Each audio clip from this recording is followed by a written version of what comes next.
MP board के सभी विद्यार्थी ध्यान दें, जो आपका 7 दिसंबर के दिन हिंदी का जो पेपर था साथियों, वो पूरा का पूरा पेपर लीक हो चुका। हाँ, बिल्कुल लीक हो चुका साथियों, पूरे यहाँ पर पेपर लीक हो गए।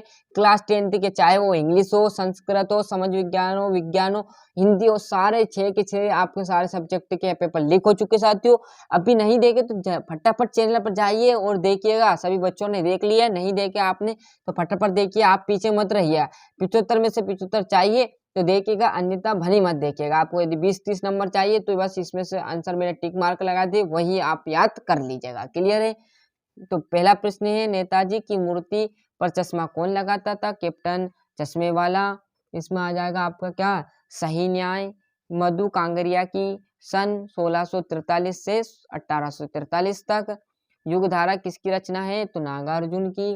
क्लियर। और इसमें आ जाएगा आपका 100 नंबर का प्रश्न आपके हो गए सही विकल्प। अब बढ़िया तरीके से आप रिक्त स्थान, पंचवटी में कौन सा समाज है? दिग्गु समाज है। ये आ जाएगा कटाऊ भारत का माना जाता था तो स्विट्जरलैंड। जयशंकर प्रसाद की कविता हमारे पाठ्य पुस्तक से संकलित है तो आत्मकथ्य से संकलित है। कामयानी एक डेढ़ से तो महाकाव्य। एक से अधिक अर्थ देने वाले शब्द क्या कहलाते हैं? अनेकार्थी शब्द। क्लियर यहाँ से हो गया। और जो आप देखोगे साथियों, सही जोड़ी, तो यहाँ से देख लीजिए, नाटक में क्या होता है, कई अंक होते हैं। यशपाल कौन था? तो यशपाल क्या था? लखनवी अंदाज में रहता था। ये आपका यहाँ पर देख लीजिए सही जोड़ी। यदि एक वाक्य की मैं बात करूँ तो यथाशक्ति में कौन सा समास है? तो अव्ययी समास। और आपका मेरे द्वारा पुस्तक पढ़ी जा रही है में कौन सा है? तो कर्मवाचक। यहाँ साना साना हाथ जोड़ी आ जाएगा, प्रेम आ जाएगा। और ये आपका कौन से में? आपका छठे में आ जाएगा। क्लियर साथियों। सत्यासत्य की बात करूँ तो यहाँ से अच्छे से पहले स्क्रीनशॉट ले लीजिए आप तो, क्योंकि आपके पास इतना टाइम नहीं बचा। मैंने टिक मार्क लगा दिए साथियों, तो अच्छे से स्क्रीनशॉट करने में जुड़ जाएगा।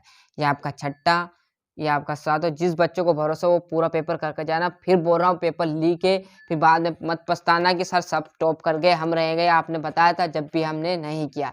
क्लियर। फिर बोल रहा हूँ, अच्छे से याद करोगे तो अच्छे से अंक आएंगे, अन्यथा आपका कोई अंक नहीं आने वाले। और जिसने ये पेपर किया अच्छे से, उसको ही प्रैक्टिकल नंबर देंगे, अन्यथा आपको ऐसा नहीं कि प्रैक्टिकल नंबर में 25+25 दे देगा उधर। यदि इधर आए आपको नंबर अच्छे तो देगा, अन्यथा नहीं देने वाला। क्लियर है।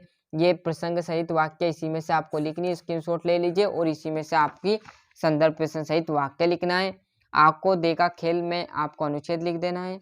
ये आपका 20वां में भी संदर्भ प्रसंग सहित वाक्य। 21वां में आपकी एप्लीकेशन, 22वां में आपका निबंध, और लास्ट जो बचा हुआ है एकदम आपका 23वां, इसमें क्या आ जाएगा? पद्यांश को पढ़कर क्या करना है? इसमें से आंसर लिखने हैं।